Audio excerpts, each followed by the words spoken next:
Face to Face dito sa TV5.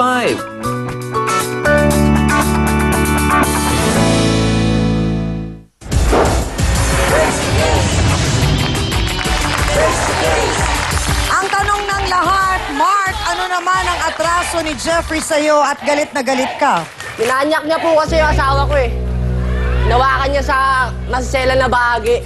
Hindi ko alam kung anong pinagsasabi niya. May gusto rin asawa niya sa akin. Ang babaeng yun? Si MM po.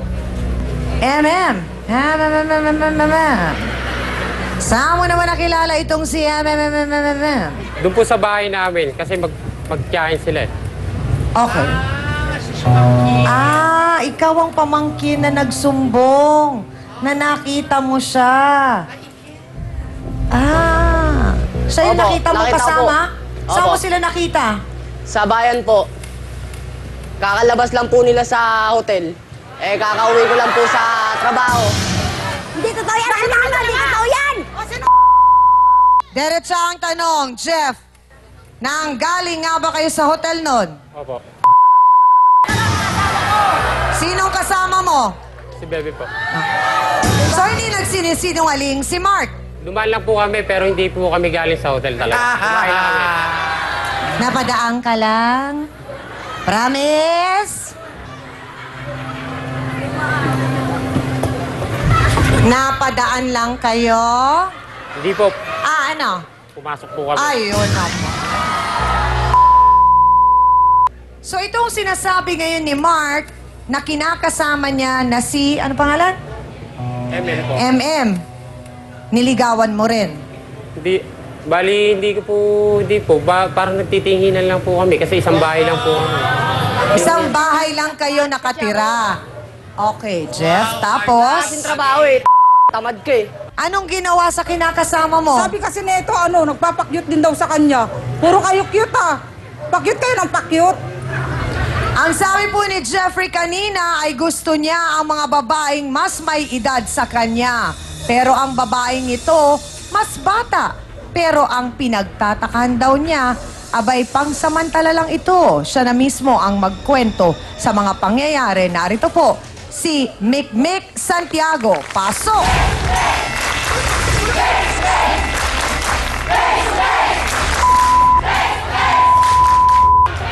Sandali lang, B1!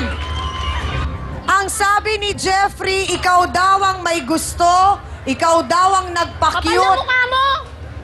Ikaw ang gugustuhin ko, ang tibay ng mukha mo, tanga!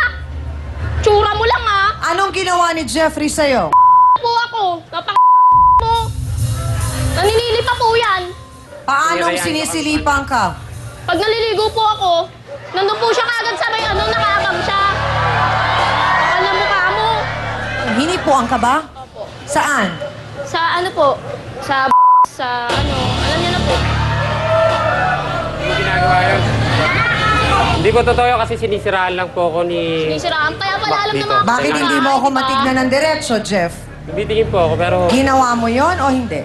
Nakatsyempoan lang po siguro nung nandudun po, papasok din po ako pero hindi ko po siya Hindi ko po sinisilipan. Hinawakan mo o hindi? Hindi po. Hinipuan mo o hindi? Hindi po. Hindi ka makatingin sa akin. Hindi po talaga.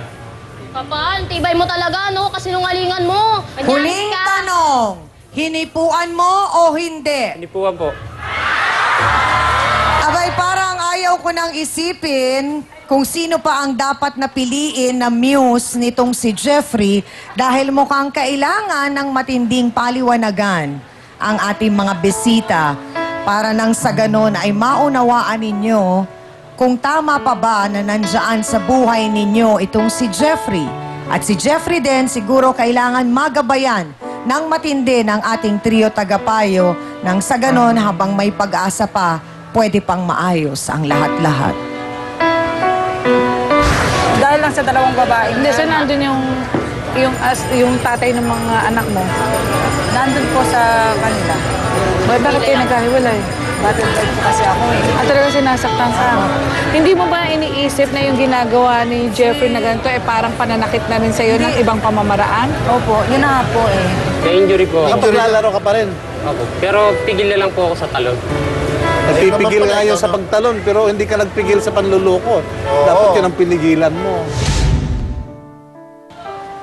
Hagad po namin dito sa face-to-face ang magabayan at mapaliwanagan ang ating pong mga nagiging bisita sa araw-araw. At sana nga po kahit paano, Attorney Ben, ay nakatulong tayo sa kanila.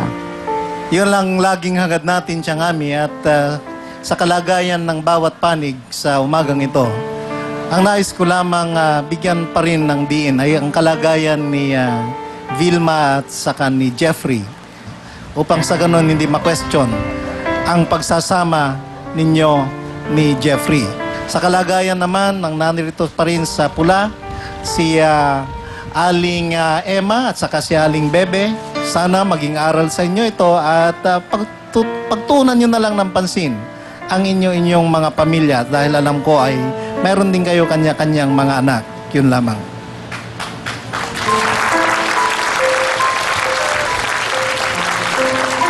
Bagamat nagkaroon na po kayo ng desisyon, Aling Vilma at Jeffrey, na magsasama muli, ang sa akin lang ay siguro, Aling Vilma, pag-isipan yung maigi. Unang-una, sabi nyo nga na kayo ay battered wife. Hindi pa po ba pagiging battered din ang pangyayari na kayo ay niloloko ni Jeffrey? Dalawang babae po yun nandito. Pangalawa, sabi nyo iniwanan nyo ang inyong mga anak para kay Jeffrey. Alam nyo yung anak nyo, isang second year college, isang first year high school, at saka isang 6 years old. Mas kailangan po nila ng ina. So isipin nyo pong mabuti yung sitwasyon. At saka kung nangyari na po ito ng 2 beses, maaari pang mangyari pangatlo, pang-4, pang-5. Paano po ang mangyayari dyan? Di ba? Balik na naman po tayo sa dati yung issue na kayo ay battered. So sana pag-isipan nyo hindi lang ng 1 beses, 2 beses, 3 beses dahil kayo ay isang ina at may mga anak kayong 3 na naghihintay sa inyo. Yun lang po. Ang laro po ng buhay ay tulad din ng laro ng basketball. Ika nga ni Doktora, dapat ang isang tao ay goal-oriented.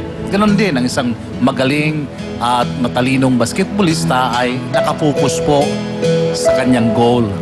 Kaya maging straight ka po. Ha?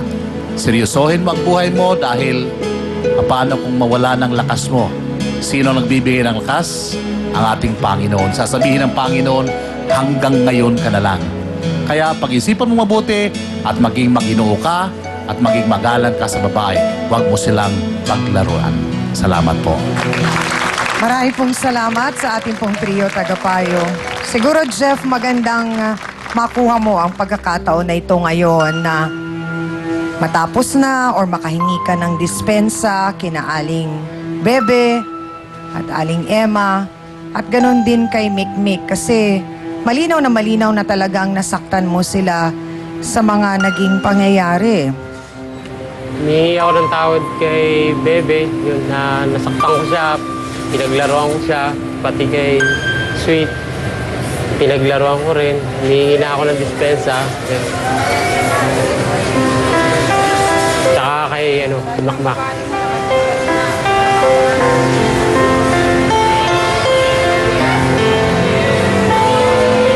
Bakit ka nakikipagparamag sa akin?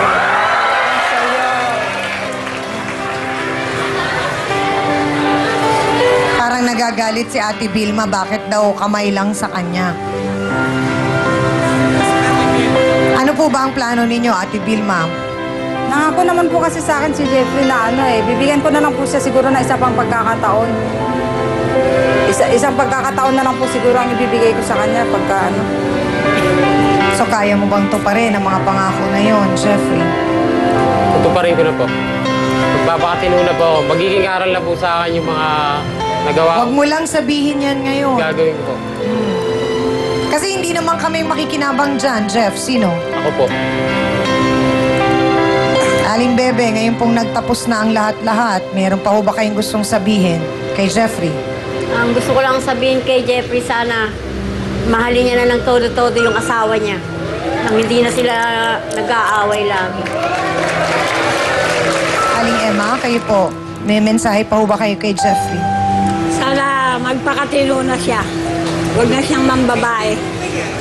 Yun ang hangad naming lahat, Chef. Sana nga, eto na yung pagkakataon na yun na mapapahalagahan mo, na mabibigyan ka ng isang pagkakataon. Minsan kasi kapag wala na yung taong nagbigay sa atin ng pagkakataon, doon lang natin may isip na dapat nagawa